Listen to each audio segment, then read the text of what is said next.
Hi friends, how are you? Welcome to my channel. My name is Lisa, also known as Fiber Nymph, and today is Tuesday, July 2nd. It has been several weeks since I got to record, mostly because I was on vacation for over 2 weeks, and obviously I'm back. And I'll talk to you a little bit about that today. Anyway, it is late afternoon and I'm in the porch room and it is quite warm. I have windows open, but there's not a whole lot of air moving through right now. So hopefully I will not melt before your eyes today. I do have my water bottle here though, if I need it.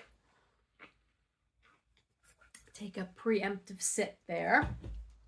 Anyway, it's going to be a long one today, guys. Just going to let you know that up front. I have got 3 pages of show notes typed out for you.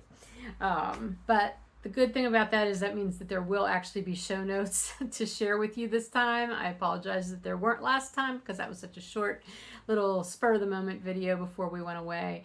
But I will have show notes posted in the description box below the video here on YouTube. All you have to do is click the description box and where it says more, click, that'll open up.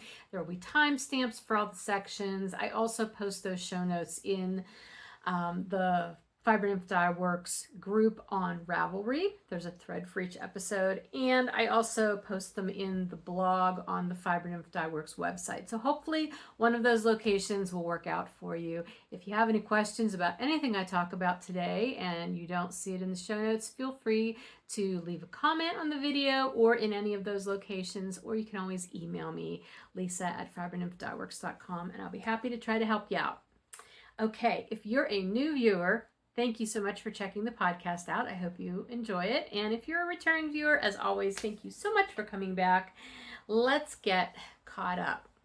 And actually, before we get caught up, I just want to give you a little bit of announcements. I did, as I just said, we were in Canada. Well, we were on vacation. We were in Canada for like 16 days on our trip. I will be referring to that probably throughout the podcast because it's going to come up. But I will try to talk a little bit more about it in detail in case you're interested at the end of the podcast. So that's where that'll be. We'll see how much time I have to do that because, like I said, this is a chock full episode. And speaking of Canada, a belated happy Canada Day to my Canadian friends, and a preemptive, I keep saying that word today, an early Happy 4th of July to my American friends. I know it's the 4th of July on the 4th of July everywhere, but that is our independence holiday here in the United States. So please have a happy day, have a safe day, have a lot of fun. Are you getting to take a long weekend for that? Since it's on a Thursday, I know a lot of people take Friday off work. So I hope you're getting to have some fun on your holiday weekend. I don't know that we're doing anything extra special here, but that's okay because we've been super busy with other stuff lately and we'll just be here doing our thing. I have not heard from the original Gridlock sock kit winner that I announced over 2 months ago at this point, and so I figure that has been long enough to have them find out about it. I have pulled a new winner. So here is the kit. This is the Gridlock yarn set that includes the yarn for the pattern as well as a code to download the pattern. This pattern was designed by Karen Hickland of Karen Knitland Designs. It's super fun, very clever. And so I went back to the original video comments and chose a new winner, and the comment picker chose comment number 23, and that belonged to Jody Miller 392. And I'm gonna go out on a limb and say that means your name is Jody. So Jody, congratulations. When you see this, hopefully you will see this, please email me, lisa@fibernymphdyworks.com. Get me your mailing information and I will get this sock kit out to you. So hopefully this time the winner will get in touch with me. I don't have Gridlock's kits in the mail. I don't have them in the shop right now, but I do have some left over from my shows, and I just haven't gotten those put in the shop. Eventually those will be up though, and those will be kits that have the yarn and the patterns as well, I think. But just stay tuned to your newsletter and you'll find out about that. And I also have the third set of our 2024 Project Pool Make-Along winners to announce. So that'll be the winners from May and June. So if you're participating in our Make-Along this year, whether it's on the Ravelry group or on Instagram, be sure to tune into that section of the episode today to see if you're one of the winners. All right. I think with that is everything you need to know. I already told you where the show notes will be. Oh, and I do have a membership here on the YouTube channel if you're interested in a little bit of extra content. It's usually one extra video a month. So you can learn more about that by clicking the join button that shows you what the perks are, and then you can choose if you want to do that or not. Very noisy bird out there right now. My window is open, so the birds chirping out on the feeders will probably be quite audible. All right, let's get started with the projects, because even though I was on vacation for 2.5 weeks sitting in the front of a canoe for the majority of that time, I did actually manage to get some work done on things, which is sort of surprising, because if you know me and my track record with getting projects working on projects while I'm on our vacations, and if you're new, I use the term vacation. I mean, they are vacations, but they're not like relax on the beach vacations. We're going to be driving motorcycles off-road, or we're going to be canoeing through a swamp, or things like that are enjoyable in their own way, but they're work, and so there's not a lot of time or energy left for crafting. This one was actually a little bit less arduous because we were in a more populated area the whole time on the Rideau Canal in Canada, and so I did actually get to work on things, but we also had a 9-hour drive up and a 9-hour drive back, and I did do a lot of work then too. And the very first thing I finished on the trip, I finished on the drive up to Canada, and that is my Granny Square Obsession Throw. I completed it. It's so big. The finished measurements here, I'll put a picture in here because I laid it out on my bed today to take a picture. Finished measurements are 62 inches long, 42 inches wide. It's a monster because this is all DK weight and DK and worsted weight yarn. And it's funny, when you look at the picture, you can really see that the more colorful blocks are all at the top and at the bottom, because that's the area where I added rows when I decided I was going to make it larger than I had originally thought I was. But I love it. So I finished joining the rest of the blocks in the last couple of rows on the way up, and then I did the whole border. And the funniest thing was I finished the blanket's border while we were sitting in line at the border crossing to go into Canada. So I finished the border at the border, and I just thought that couldn't have been more appropriate. Anyway, I have not blocked this monster. I probably will, not because I need it to grow anymore, but I would just like my join spots to be a little flatter. And I think if I block it, I'll be able to get those to lay out a little bit flatter. My edge, I just ended up doing a double crochet border around the whole thing.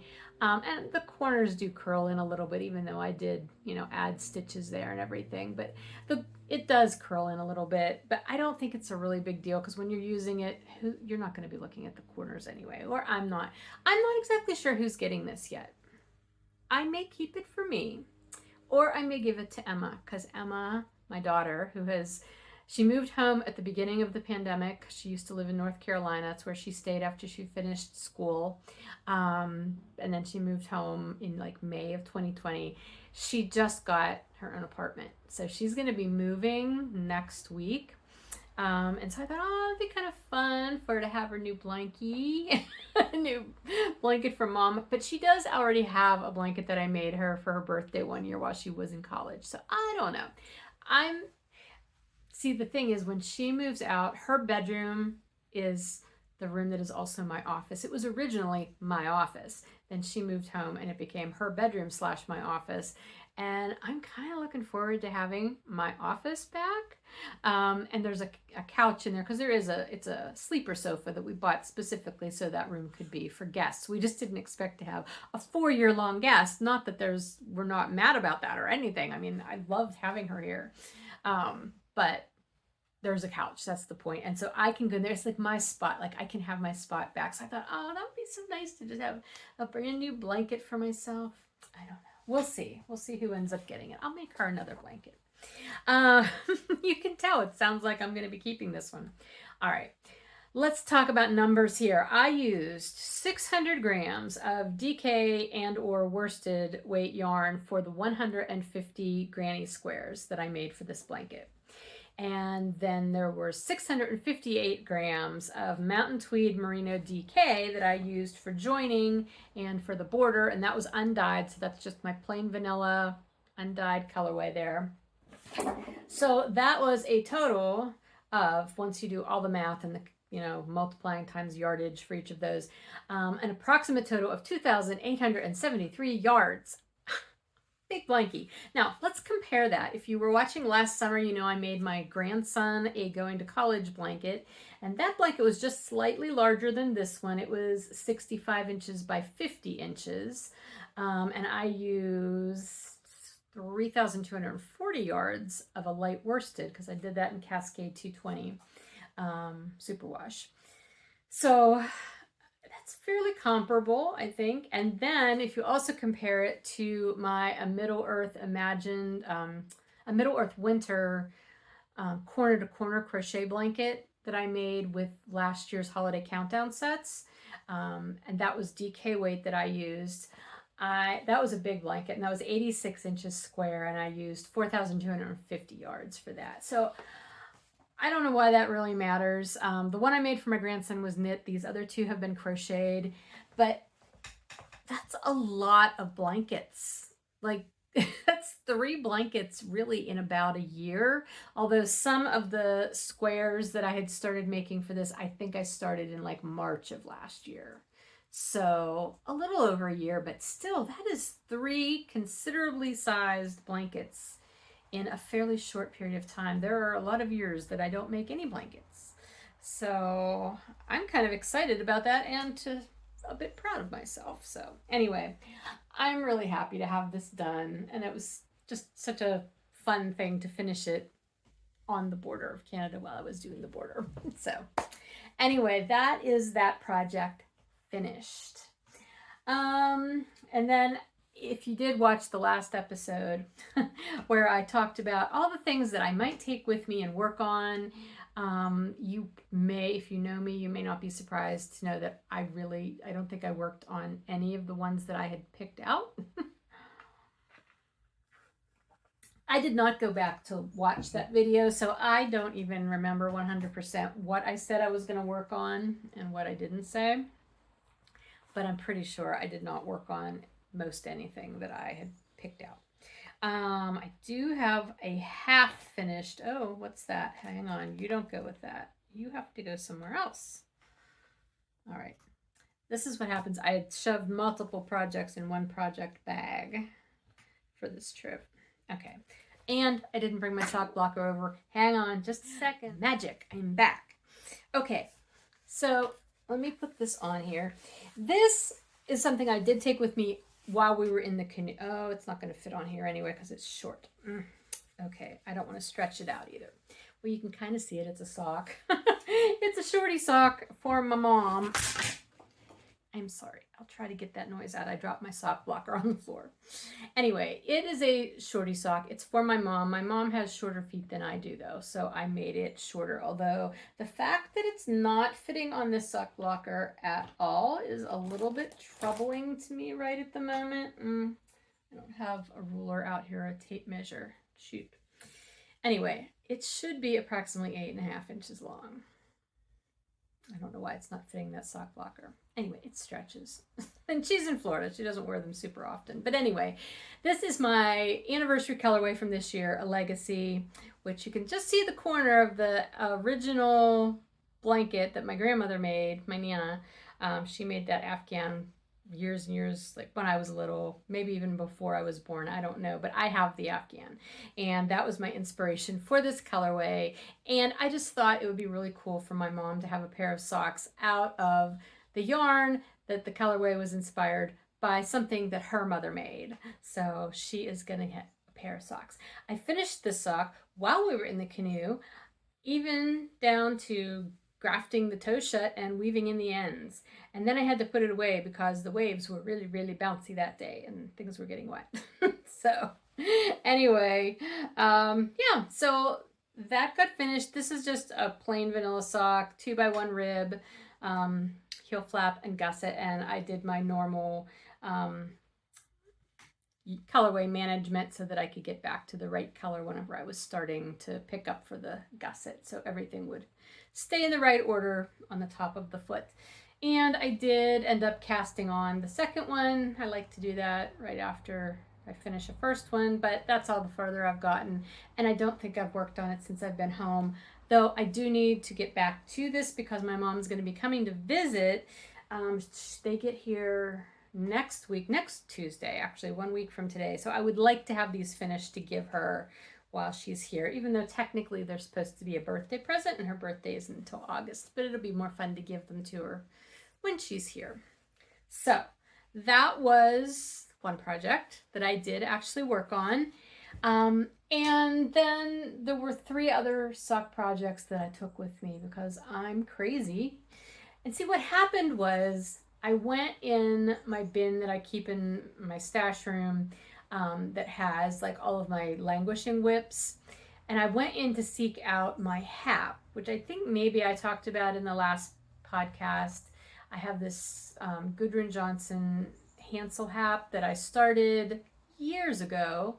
And then I decided I was only going to make it a half a hap instead of the full one. So I stopped at the center triangle.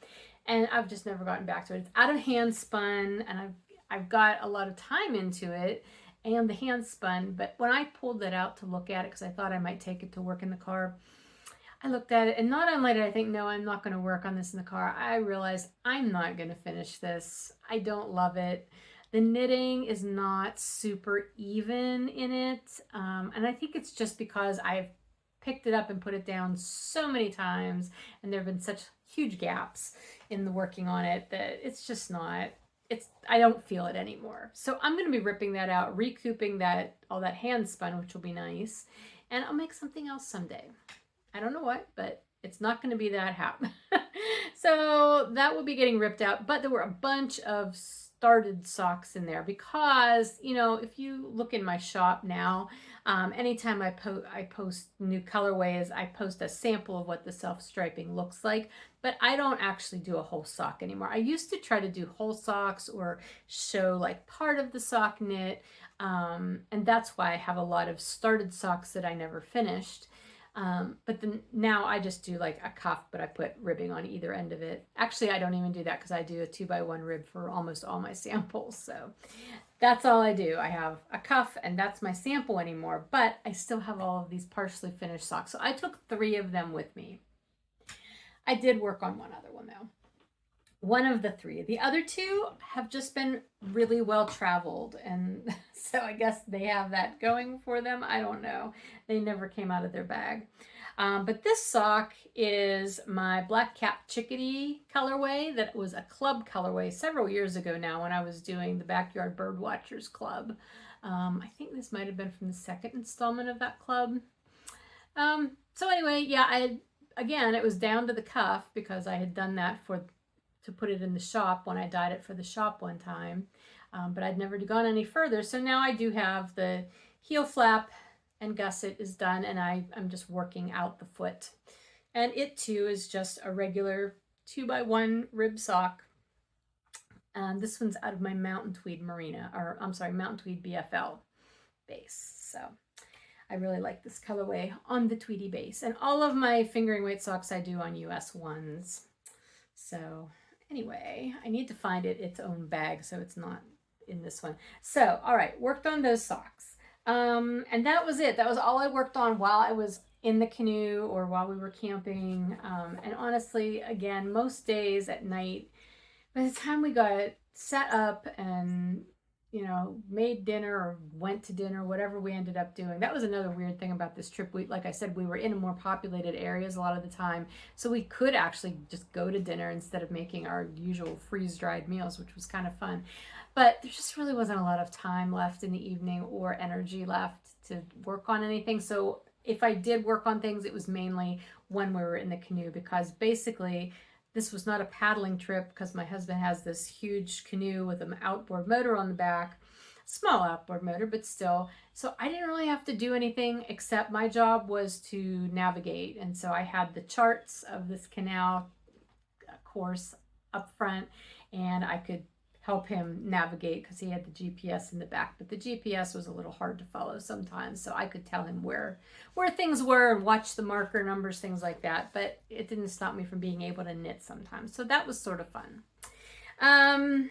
Okay, so anyway, then when we got done with the trip and we were back in the car for our long ride home, we did actually split the trip up coming home into 2 days. So we went halfway and then the other half the next day. But I had time to work on things. And where is it? Here it is. Is this it? Hang on. Let me make sure I've got the right bag. Yes, it is. So this is an Adorn It stitch or Adorn It bag. I do have the kitty stitch markers too. But it's just so much fun. This mischievous kitty bag. Anyway, one of the things I grabbed when I was trying to grab stuff to take in the work on in the car was I grabbed a whole bunch of just small skeins of Handspun. And I'm going to say most of these were probably like the leftovers from bobbins, like after I had plied all I could onto a bobbin and there was still some left. These would have been like the little skeins left over, or else they were maybe ones where there was a lot of singles left on one bobbin when I was done plying, and so I just chain plied it or something. So I had a bunch of these that I wound up, and well, I took them with me. I did not wind them all up, but I wound them up as I went and started doing. I'll give you some guesses. What do you think I did? Here's a crochet hook. Does that help you figure it out? I started doing granny squares because I really enjoy granny squares. However, this time I decided I was going to play. I didn't really have anything in mind, as I often don't with granny squares. And this one shows it off pretty well. I have not been winding in ends. Actually, that's not true. Once I finish a whole little skein of yarn, then I wind in the ends for all the squares I made. I'm still working on this one though, because this was a larger one. But what I'm doing is I'm doing the ones that start out round and then square off in that last round. Now, I did not have a pattern for this. I just was making it up as I went along. And then after I got home, I was telling a friend that I had been doing these, and she sent me the link to a pattern, and I was actually doing exactly what that pattern said. So yay for me for being able to figure out something crochet, since that's not my strong suit, but I've been doing it enough now that I guess I'm starting to figure out how things work. So anyway, I'm basically casting on with a magic circle. I'm not casting on, I'm making a magic circle, and then I'm doing 8 double crochets. And then in the next round, I'm doing 2 double crochets in each of the gaps between those.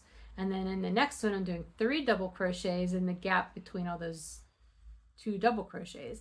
And then in the last one, I am doing corners. So this one, you have the 3 double crochets, chain 3, 3 double crochets, and then 3 double crochets in that gap, and then another corner. So 3 double crochets, chain 3, 3 double crochets, and doing that the whole way around. And then that's the square. So this one's showing that off really well because it's multicolored. Now, a lot of times when you see those, you'll see each round is done in a different color, and that really, really shows it off well. That wasn't my plan for this. Well, again, I didn't have a plan, but here's one that's more or less all the same color. So you can still see the round, those 3 rounds, and then the squared off round. But I'm really enjoying how they look. And then some of them, when I get to the end, and if I don't have enough yarn, I have a skein that was like a natural wool. It wasn't dyed. So I've been trying to use that for those outer rounds. Now this one, I only had, like, this was not enough to finish this. So I did that, and then I just did this for the center and then used more of that natural color for this. Where's another one that I did that? Yeah, here's this one that actually the colored yarn was pretty light anyway. But that's what they look like. So I have, let's see, 1, 2, 3, 4, 5, 6, 7, 8, 9, 10, 11, 12, 13, 14, 15, 16. I have 16 of them finished so far. And as I said, I started it without having a real strong plan about what I was going to do with them. However, now that I'm home and I'm thinking about the fact that Emma's moving,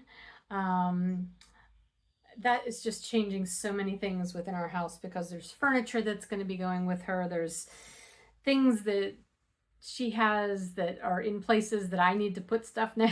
Like, it's all that kind of stuff. But some of you, if you've been around for the last 4 years, you might remember that first year that she lived here for her birthday that year, I made her a quilted table topper. If I can find a picture of it, I'll put it in here. I made that for her to put on this end table that I had in my office. And she has since taken over, because obviously she was in there, and so she was using it. But I wanted to give her something to put down that was both pretty and that I knew she would like, but it would also protect the top of that table. So I made that quilted table topper, and that's going to be going with her, obviously. So I need something on that table for me, and I thought I might make enough of these that I could make a table topper, a crocheted table topper to put on there. So that is a possibility. That might be what this becomes. I don't know yet. But that's where I'm leaning. So we'll see. The only thing with that is I just don't know how smooth it will lay to put like small things on it. I don't know. I'll have to think about that. I could always quilt myself a table topper. I don't know. I could do that too. We'll see. Anyway, but those are what I'm making out of this Handspun. Started on the trip on the way home. I don't think I've maybe made one since I've been home. I just haven't been in that mode. I've been really tired since I got home because so much is going on. But anyway, it was a fun project and it's underway. The other thing that I have, oops, sorry, gotta reach. The other thing I did work on, and you did see before, is my current hand spinning I'm not using a drop spindle, but my spinning project from my wheel. I was using my Traveler, my Ashford Traveler, and I think I showed you this skein that was already plied the last time, and I did ply the rest of the fiber since I got home. And so it's all finished. I think I ended up with 280-ish yards altogether between these two skeins. It's not been soaked yet, so I will lose some yardage. But anyway, this was some very, very, very deep stash. Keegan Lane yarns, fiber. It was superwash merino that I've had at least since probably 2014. The colorway was My Beautiful Wickedness, I believe. And this was just, I had no plan for this spin. I fractal spun it, but other than that, I don't know what I'm going to use it for. I just chose it because, again, it's some pretty vintage stash in my collection. So it's now done, and I really like it. It's fun, bright colors. So it will become something fun someday. So that is that. I think that might be everything that I've actually worked on. Speaking of spinning, though, it is Tour de Fleece season. Oh my gosh, these birds are just going crazy out here. Sorry if I'm not sure if you're seeing shadows, but like they're all over the place. Anyway, so it's Tour de Fleece season. Because I was so busy and because I was going to be away, I never had a chance to really think about my Tour de Fleece plan this year. If you're not familiar, Tour de Fleece is something that happens every year during the Tour de France and the bicycle race. And so I guess it probably started on Ravelry, although I know there's also Facebook groups for it now too, and I'm sure it's probably other places as well. So basically what the idea is you choose a goal for work on throughout the Tour de Fleece period, which is the same time period as the Tour de France. And then you spin on the days that the bicyclists are riding, and then on their rest days, you're supposed to take a rest day, I guess, if you want. It's all kind of up to whatever you want to do. And I have participated in it some years, and other years I haven't even thought about it. Now, last year, If you were watching, you'll remember I had a big basket of fiber that I had pulled out of my fiber stash, and it was all fiber that I had dyed, so it was Fiber Nymph Dye Works fiber. And I did work through some of that during Tour de Fleece, but the fun thing was I kept that basket out and I worked on the rest of that fiber throughout the whole rest of last year. And I did end up getting it all finished. So that was fun. But again, I didn't have time to plan for it this year. And I knew it was starting a little earlier this year. Like it started at the end of June, so it's already underway. And I still haven't really had time to think a whole lot about it. I have just been trying to think from a practical perspective. Like I know I don't want to try to spin like a sweater quantity because number one, I've got a bunch of hand spun sweater quantities and I haven't been knitting sweaters lately because again, if you've been watching this year, you know I've been dealing with some skin issues that I've just been really itchy and very sensitive. I would like to say, knock on wood, that did not bother me the whole time we were away. Even though my skin is feeling a bit better at this point, I don't know that I'm planning to start knitting myself any wool sweaters right now. Matter of fact, I still have not started a summer sweater out of cotton or hemp or anything yet. Did take one with me to work on in the car, but that didn't happen. So anyway, I don't know. My thought is to work on small things that will be easy, manageable, that I can like start and it won't take me long to finish, and then if I want to do another one I can. And for that purpose it seemed like bats might be a really good idea.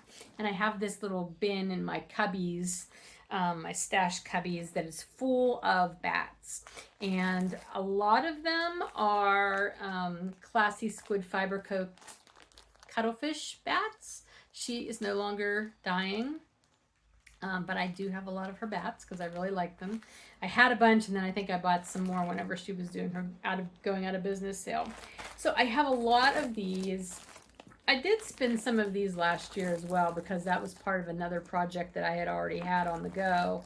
I think I had started it on a drop spindle actually, and I knew I was never going to finish it on the drop spindle, so I transferred it to my wheel and I did finish it. So I've got a lot of her bats in a lot of different fun colors.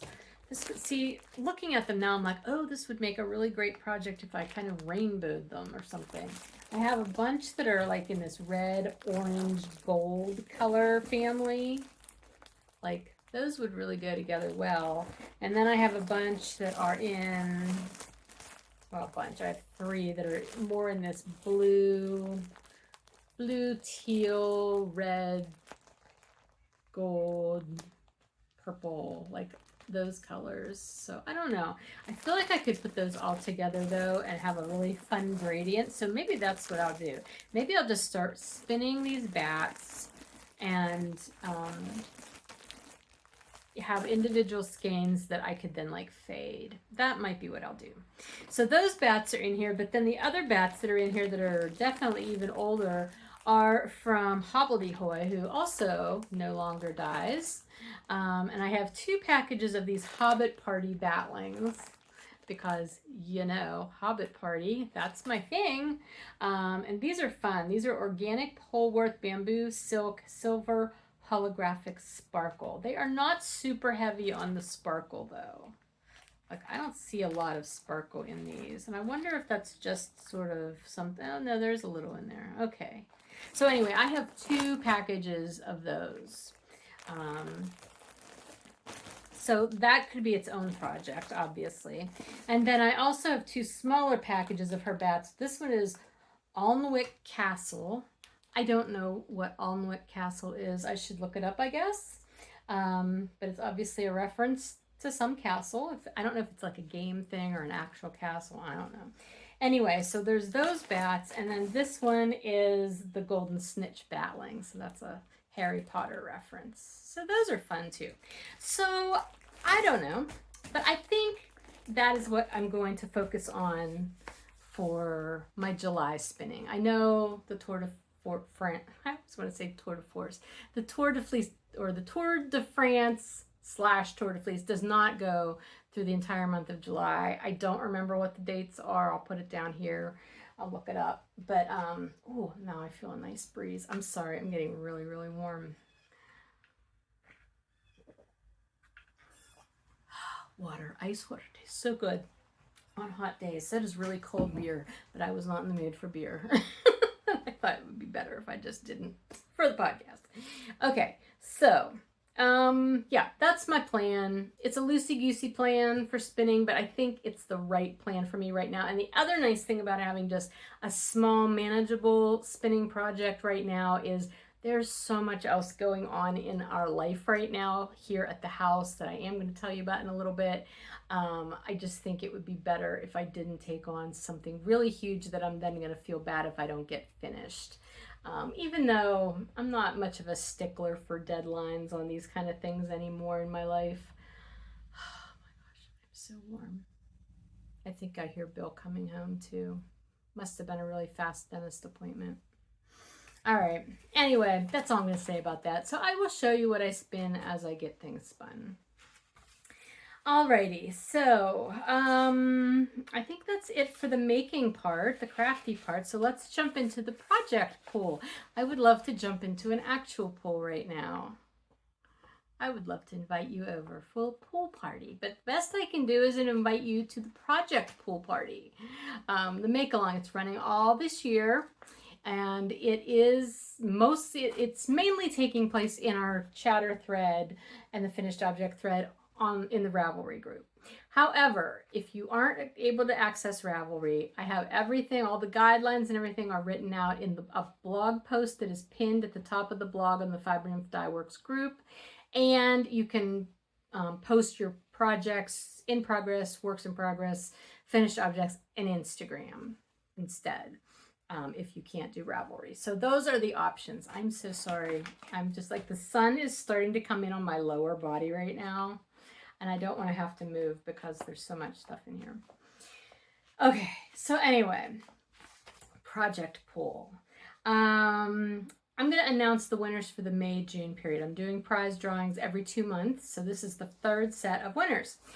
If you are a winner, here is the prize this time. Since I'm putting so much stuff in the shop right now that was left over from my spring shows, I've decided that your prize is you get to go to my shop and you can choose any in-stock self-striping skein, mini skein set, or fiber braid or spinning set. That is there. As long as it's something that's in stock in one of those 3 categories, you can choose it for your prize. So once you know that you're a winner and you go do that, then please email me, lisa@fibernymphdyworks.com, and let me know, of course, your mailing information, but also let me know your prize choice. You might want to send me 2 just in case in between the time that you send your email and the time I see your email. If somebody buys the thing that you chose, then I'll have a backup that I can offer you. So that is the prize this time around. So I'm going to announce our 3 winners. We have a chatter thread winner, a finished object winner, and an Instagram post winner. First, the chatter thread. We had 272 chatter posts the past 2 months. I never do that math, but I did today. So posts number 1783 to 2055, and random number generator chose post number 1995, and that was K8R, who is Linda. So congratulations, Linda, and thank you for taking part in the chatter for the make-along. All right, the finished object thread, there were 103 finished objects in those 2 months from post number 210 to 313. And post number 290 was the winner, and that is M's Little Nest, who is Emma, and she posted one of the hats that she made. So congratulations, Emma. Please get in touch. And lastly, for Instagram, if you don't know already, for Instagram, I just go from all of the posts that are tagged regardless of what month it is, just because Instagram works so weird anymore, and there's really no good way for me to know which posts are from just the months I want. So I just use the whole batch every single time I draw winners. You just can't win twice with the same post. Okay, so there were 114 posts up with the Instagram tag that we're using, which is FDW Project Pool 24. I think I'll put it down here. And the winner was the 103rd post, so I had to count down until I got to 103. And that picture posted was Endless Stitches by Sarah. It was Sarah, and it was a really fun pair of finished socks on her little foot sock blockers. She doesn't have the flat ones. She has like actual feet, like, disembodied feet. So they were really cool. So congratulations, Sarah and Linda and Emma. Congratulations to all three of you. Please get in touch. Let me know where to ship your prize and what prize you would like from the shop.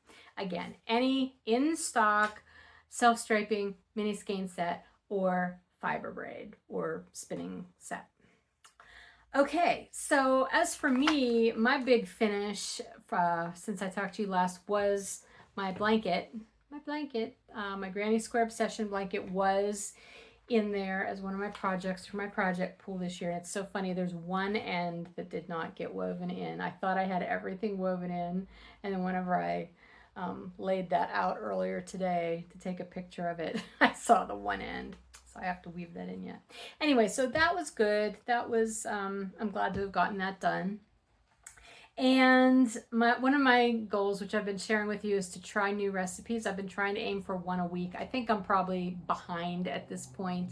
But I did try a new one the other day, and it was air fryer eggplant parmesan. I love eggplant parmesan. I do not like the process of making it because eggplant, we used to grow eggplant in our garden when I was growing up. And so you'd get this eggplant in the middle of summer, and that's always when I seem to want to make it too. And then you have to like fry this eggplant. So it's hot, it's greasy, it smells the whole house up from grease. And so I thought there's got to be a way to do it in the air fryer. So I did find this recipe. I will link it below. I would say I didn't follow it exactly because I was being lazy. So I did not mix all the like breadcrumb ingredients together. I just used already seasoned Italian breadcrumbs.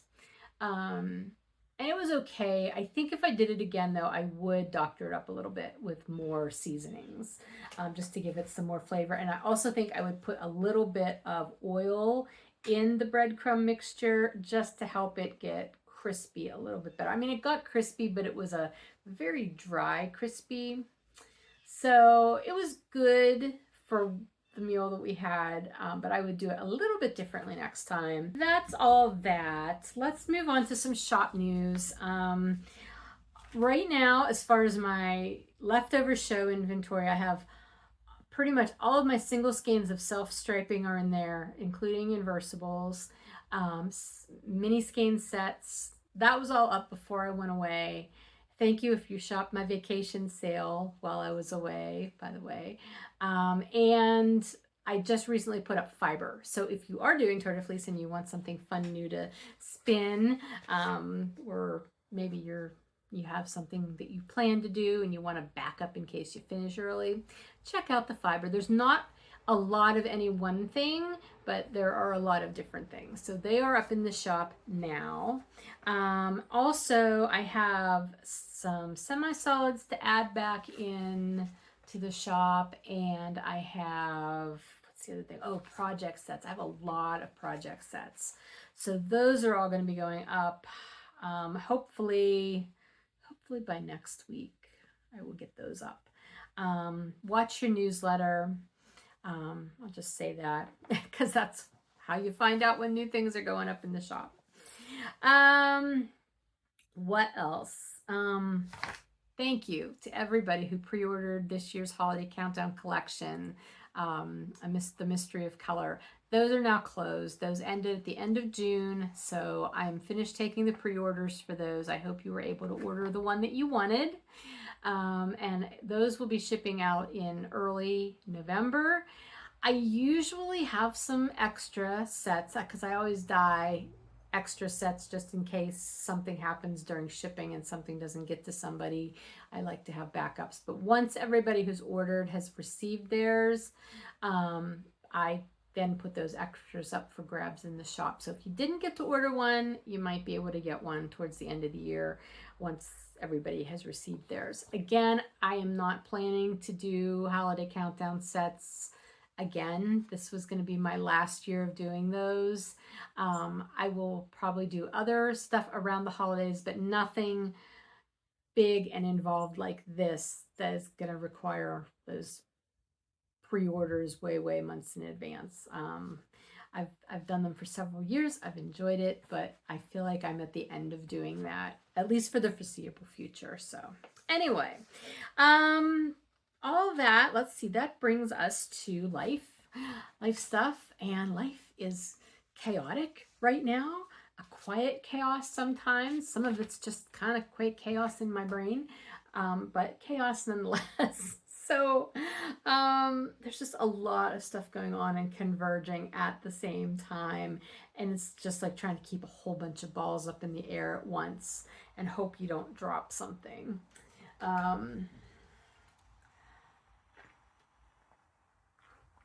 As a result of that, my anxiety level has been running a little high, and by a little I mean like really high, and I am really trying to take care of myself in that way, because it's not fun for any of us when I go into these really high stress, high anxiety phases. Not fun. But what was fun was our Rideau Canal trip. So I'm going to just give you a brief overview of that.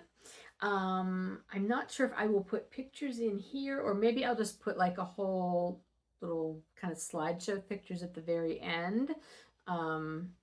What I will say is, if you're on Instagram, if you're not following my private Instagram, which is, or my personal Instagram, it's not private, which is just at FiberNymph, you can go there and see all the posts. I did a post every day that we were on the water, and there was like, up to 10 pictures each day, and just telling you a little bit about what we did each day. So that might be a good way for you to catch up too. But basically the gist of it was, we drove up on the 9th. We spent the night in Gananoque, I think is how you pronounce it. And then we got on the water the next day, which was Monday morning. And we had to launch from a marina on Lake Ontario, because none of the marinas right in Kingston on the canal, none of them had both a dock or a ramp and a place where you could long-term park your car and trailer, which we thought was weird. But then thinking about it, like most people, I guess, maybe just put in at the marina at the beginning of the year and then leave it there all year, so they don't really need to do that. I don't know. But we had to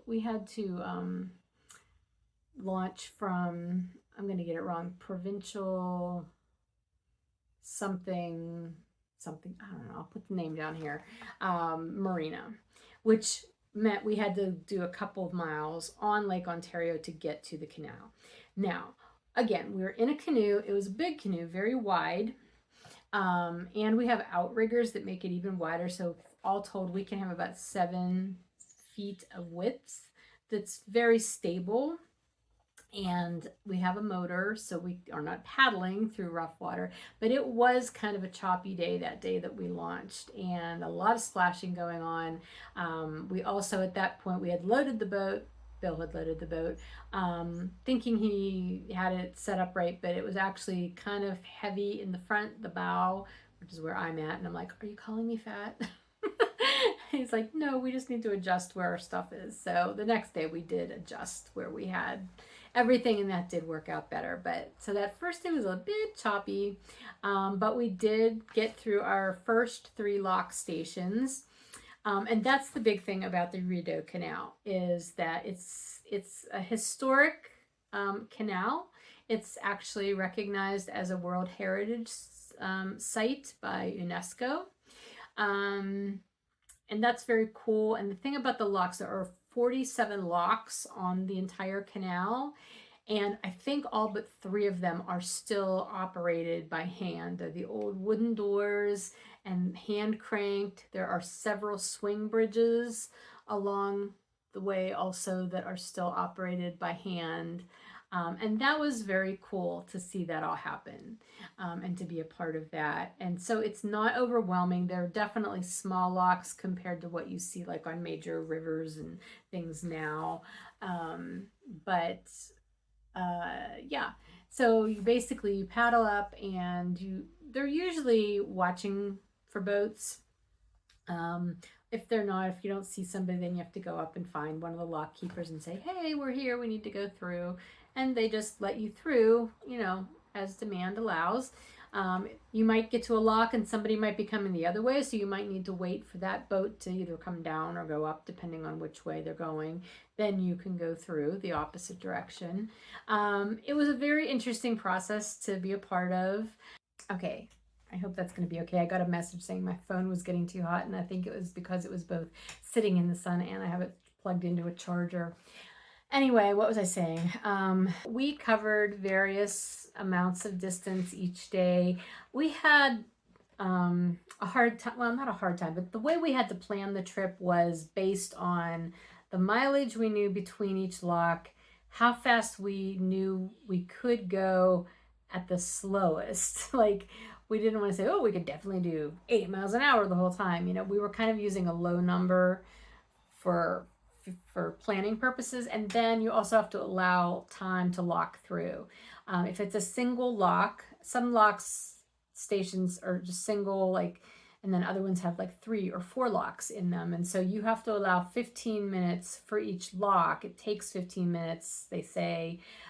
But you're supposed to allow double that time, because again, if somebody's coming the other directions, you might have to wait through the whole cycle going the other direction. So, we had to allow a lot of extra time that we really in the end did not end up needing. So we got through things a lot faster than we were planning. We never had a day where we were scrambling to try to get to our last lock, because the other thing is you have to get there a half hour before those close, or not even a half hour before. Like if it's a 3 lock system and you have to allow 15 minutes, that's 45 minutes, but you have to allow doubles, so that's an hour and a half. You have to allow that much time before that lock closes. I think that's how it works. Anyway, we never ran into a problem. We were very fortunate. I'm sorry, I just kicked the tripod. So that ended up working out great. I will say, going through the locks the first couple of days, that's cool and fun, and then like after a while it's like, okay, this has lost its novelty. Let's just get through. But the lock keepers were all really pleasant, very personable. Everybody always chatted with you. They also would call ahead, like they would ask you, oh, so how far are you going today? And you'd tell them, and then they could call ahead to the locks coming up and say, hey, you're going to have this canoe from Pennsylvania, blah, blah, blah. And they let them know so they can be watching for you, and they can get the lock doors open if they see you coming. And that way, if it's set up that way, you can just paddle right in and get started. So that was cool. We did end up camping at almost not at all the locks, but we camped every day on the trip except our middle day, like the middle of the trip when we made it to Ottawa. We went across the river to Hull. Correction, in my last video, I said that Ottawa was in Quebec. I was corrected by a lot of people. Ottawa is still in Ontario, but you cross the Ottawa River, and Gatineau and Hull, which I think Hull is part of the city of Gatineau, if I understand it correctly, that is Quebec. So I knew we were going to be in Quebec. So that night we did cross the river, and we had arranged to have a slip at a marina over there. And we went to a hotel that night. That was wonderful. Nothing like having a nice bed and some air conditioning and a good shower in the middle of that kind of a trip. There were showers at a few of the lock stations that we stayed at, but we didn't end up using them because the one was the very first night we were out, and like it hadn't been hot, so we weren't even sweaty, and we were too tired to bother. And then another one we couldn't use even though we wanted to, because the lockmasters, when they left, they had forgotten to give us the code, the little lock code to get into them. We have a camp shower that we take with us, and Bill had bought a shower tent, like this just tall little tent that we put up, and then we can take a shower in there, which is fine. It works out great. But if you don't have to do that, it's fine. And honestly, we didn't shower every day. We showered probably every 3 days. I know that sounds gross, but most of the time we weren't getting hot and sweaty because it was cool on the water, so it was okay. And we went swimming. And anybody who has kids who go away to scout camp or whatever, anytime you get to swim, that counts as a shower for the day. Oh my gosh. Anyway, so yeah, we did that, and it was fun. We got to see waterfowl, lots of waterfowl, tons of geese, lots of swans, especially in the southern parts of the canal, ducks, lots of geese, so many geese, lots of goose poop. What else? Loons. We saw some turtles. Bill kept running into snakes. I'm not sure how he managed that. I kept running into spiders. These big water spiders that would crawl up out of the locks as the water would rise. They'd be like, oh, gotta go up here. And they're like right by where your hand is. So much fun. One night we were eating dinner someplace, and Bill's like, there's a spider on your forehead. I'm like, dude, get it off. It had dropped down out of the ceiling. It was like an outside place that we were eating. Oh my gosh, the spiders. Woke up one morning in the tent. Bill was already up. I looked over, and there's a spider just crawling across his sleeping bag. It's like, oh my gosh, get out. Anyway, so yeah, wildlife is there. There were a couple places that we did swim where we camped. We camped at the lock stations. You're allowed to camp at pretty much all of the lock stations, which is very nice because you're already paying for, you can do it different ways. We bought our lock pass, which let us go through the locks. And then we also bought a mooring pass, which means you can tie up at the lock stations, and that gives you the ability to also camp there. So that's what we did. It worked out to be probably about $25 a day, which is probably less expensive than most campsites that we could have gotten. One night we did stay at a provincial park, the Rideau River Provincial Park, I think, which was not optimal. We thought it was going to be more optimal than it was, but getting to it and where we had to do stuff with the canoe that was just very hard. Our canoe is not one that you can lift up and get on land. We had to basically take everything out of the canoe and then drag it up on land in a place that it was not meant to be dragged. So that was an experience. And there were tons of bugs at that campground, whereas at the lock stations we really didn't have much in the way of mosquitoes or anything. So that was an interesting experience. But yeah, it was fine. We had a lot of fun. Weather was really pretty good. It was a little chilly the first couple of days and nights that we were out. Then it got super hot, that 93, 100 degree feeling. And then it moderated. As far as rain, we only had rain a couple of times. One night while we were camping, we did have a tornado warning, which that was lots of fun. And we could have escaped up to the bathroom building if we needed to, but it just rained really hard. There was no tornado action, so that was good. And then on the way back, we did encounter really a lot of wind. Matter of fact, that was our last day, the day before we knew that they were calling for high winds the next day. And so we were kind of tenuous about how that was going to go for us, because we can't even though we have a very big sturdy canoe, we have a limit. And the one day when we were coming back we took kind of a side trip up another canal so we could go to Perth. And coming back from that, the Tay Canal back to the Rideau Canal to get back on that channel, we had to cross some very, very choppy water that the waves were coming at us from a not good direction. And it was probably about 15 mile per hour winds. And once we got through that, Bill's like, that was the limit of what we can do. We cannot do anything more than that. And I was fine with that, because honestly, that whole trip, it was until we got out of that wind, it was like boom, boom, boom, splash, water, just right, like something you'd see in a cartoon. Water coming at somebody from the side, a big bucket, whoo, whoo, splash, whoo, splash, I was just, I had rain gear on, but it was just, and I was laughing hysterically that day. There he is, keeping us going. No drowning. But the very last day of our trip, we were trying to get back to Kingston before the high winds got to that area. We didn't realize they were already there. And so the first part of the day, we woke up and it was nice and cool, and we're like calm, and we're like, great, we can maybe make it before that becomes a problem. And we only got part way. We did not get to the last locks, and we were just on some really big water, and the winds were just insane. And we finally pulled over into this little cove, and thought, we have to just take a break here. We need to rest and figure out what we're doing. So we rested for a little bit, and meanwhile, it was a very flat area. Like the land there came down off a hill, and there was a flat open area that you could tell people used like for camping and picnics and things like that, but it appeared to be private property. And so this guy had come down basically just to honk at the geese that were there, and I guess it was his property. Well, it was his property. He tries to keep the geese off of them for the aforementioned goose poop problem, so that it stays nice down there. And then he drove back, but he saw us floating there, and we're like, hey, and he's like, hey, and that was it. But anyway, we decided that we would just try to go back out and stay close to the coastline and hopefully avoid some of the bigger water.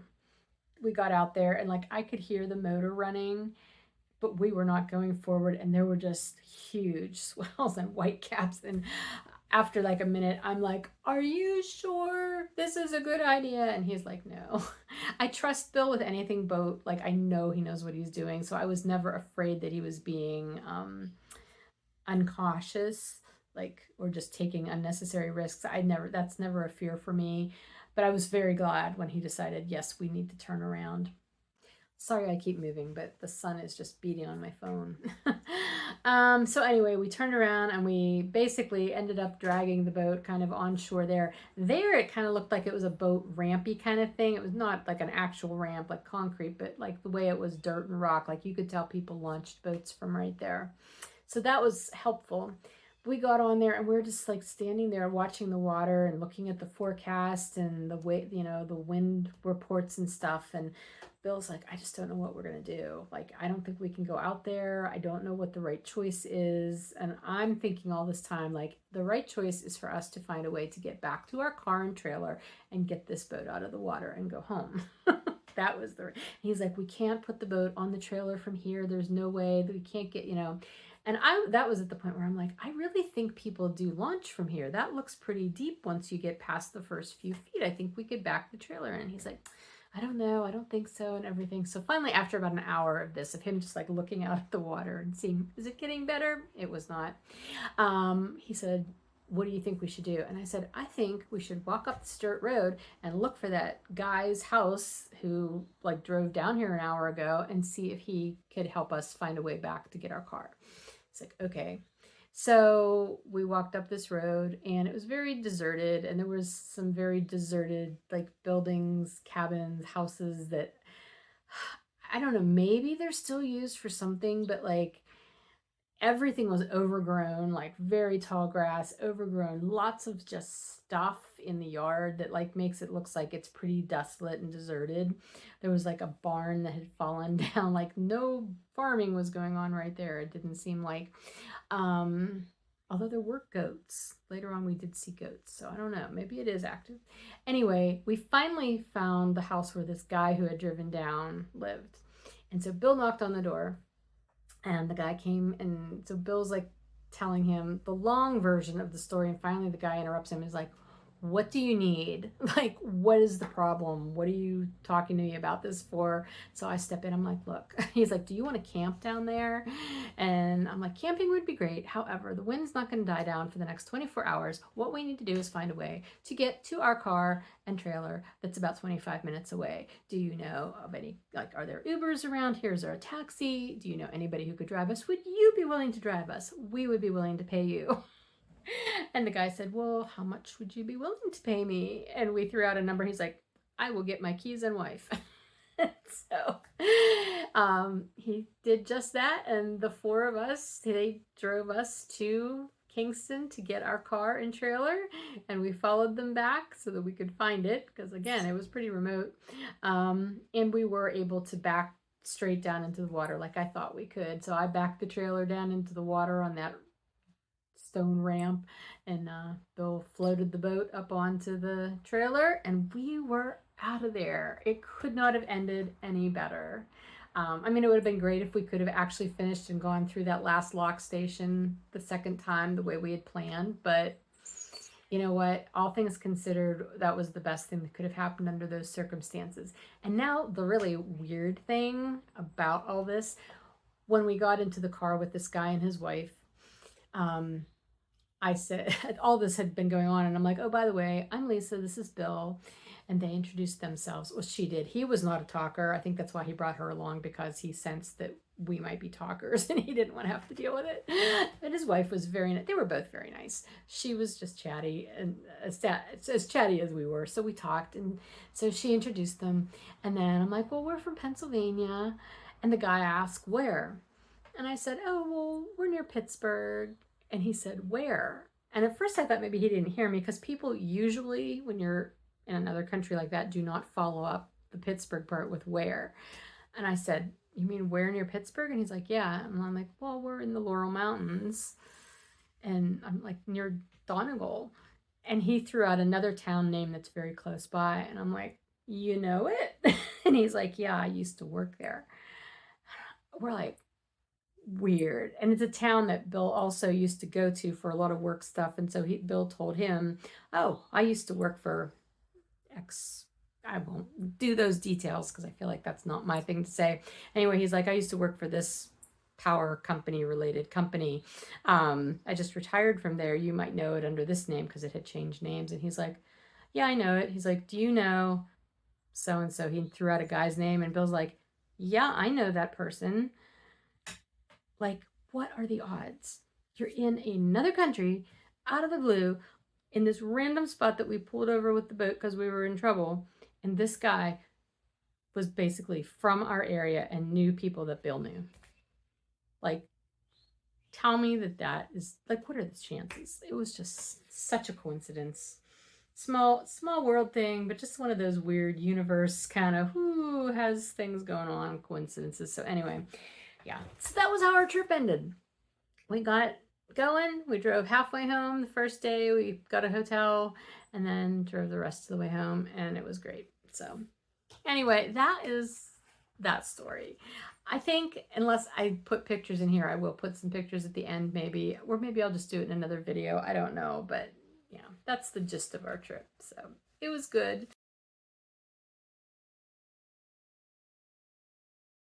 If you have questions about it, let me know.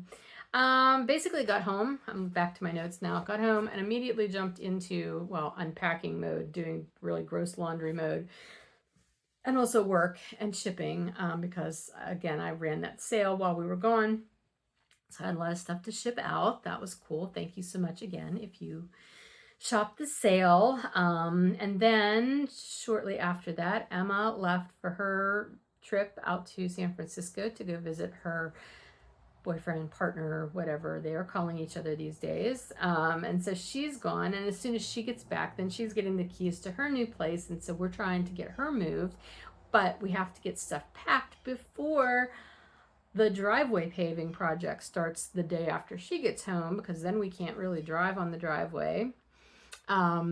And that is all happening the day before my mother gets here from Florida, and she's spending like a week and a half here. And so yeah, all this stuff is, like I said, converging at once, and we're trying to juggle stuff. And right now, and like Emma started packing while we were away, so there's just stuff everywhere, like out in the living room. She's got boxes of stuff. My show stuff that I haven't put in the shop yet is also still out there, so that's everywhere. Her room is half packed. Everything's crazy in there. I'm trying to think ahead to, like, okay, she's taking this furniture and this furniture with her. And so, like, I need to be able to rearrange some of my stuff once I get my office back, and some things that I moved to other places will be moved. It's just like, can you understand why I'm thinking about this? And I know I don't have to figure it out all at one time, but it's like, it's a lot. In the midst of all that, I'm also working on some work stuff. I got an unexpected wholesale order shortly before we went away. Unexpected in the fact that I quit doing wholesale a couple of years ago, but I had a shop get in touch with me who I used to wholesale for.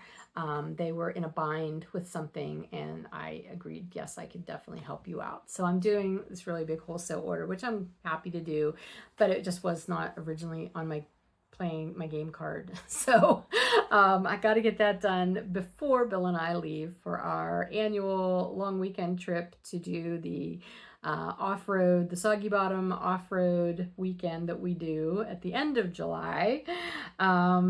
So that's going on, that motorcycle trip. And then we have a garden. Yeah, Emma and I did put the garden in before we went away, and it's kind of meh.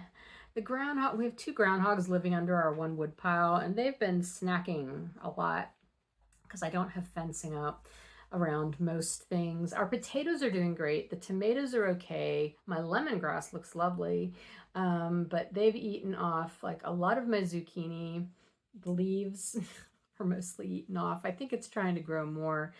Most of our peppers they've eaten off. I bought some more. I still need to get them in. It's getting late. I just don't know what we're going to get.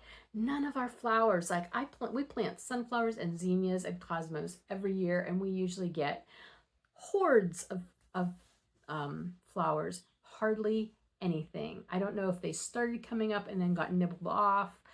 I don't know if they just never germinated. I just don't know. I don't know if it's been the weather since it was so hot so early. It's just really disheartening. We do have stuff out here on the deck that some of it looks really nice, others of it not so great. There's some herbs up here as well as flowers, so I don't know. We'll see what ends up happening. But anyway, oh, and then did I say that Bill decided as soon as we got back from the Canada trip, he was going to buy another boat. He had been looking at an older, but like a bigger boat, a better boat. What's it called? I don't know. I don't remember because I'm not a boat person. But long story short, Saturday we ended up going and buying this 1997 boaty boat that he decided we needed to do these kind of big trips because number one, they can handle the waves far better than our canoe. Number two, we can actually sleep in this boat because it's got a sleeping area under the front of the boat. It's not spacious or luxurious by any means, but it's easier than having to pitch a tent every single night and take it down and all that stuff. So we have this boat sitting out front of our house now, and I'm like, I don't know when we're going to stop getting all this stuff. He's enjoying his retirement. Let's just put it that way. So anyway, that's going on. So of course that's his like new hyperfixation. He's like buying all the stuff he needs to fix this boat up, and we need for the boat, and this for the boat, and that for the boat, and every day we're talking about this boat all the time. That's also sending my anxiety up a little bit, but it'll be fine. So anyway, yeah, that's what's happening. Can you see where I'm coming from? That is all what's happening. It's all good stuff. Like aside from the groundhogs eating our garden, it's all good stuff. It's just a lot of good stuff. And so then my brain eventually goes into like hibernation mode, and I don't want to talk to anybody. And I just like, I need my time, like just for me to like process and keep calm. Keep calm and keep it on and all that stuff. So anyway, it'll be fine. I have a lot to be thankful for, and I'm very happy that we can do these things, but it's just a lot. July is going to be a busy one to get through. And of course, now that my signups for the holiday countdown sets are over, it's time for me to get busy with everything to get those going. So again, lots going on. But I'm going to leave you there. I have no idea how long this has been since I've had to stop the thing and move the camera and everything, but it's going to be long, and I can't really do anything about that. But hopefully, if you were one of the winners, you'll at least have watched the part about the prize drawings, so you'll know you won and you can get in touch with me. Other than that, I will be back in touch with you guys with another video, hopefully in the next week and a half or so, 2 weeks perhaps. We'll see how that goes. My mom will be here. I'll probably maybe wait until after she goes home to record again, but we'll see. All right. have a good rest of your week and have a safe 4th of July. If you're in the United States, have a safe 4th of July no matter where you are. But like if you're celebrating here with like things that explode and things like that, be careful. All right. Talk to you again soon. Bye.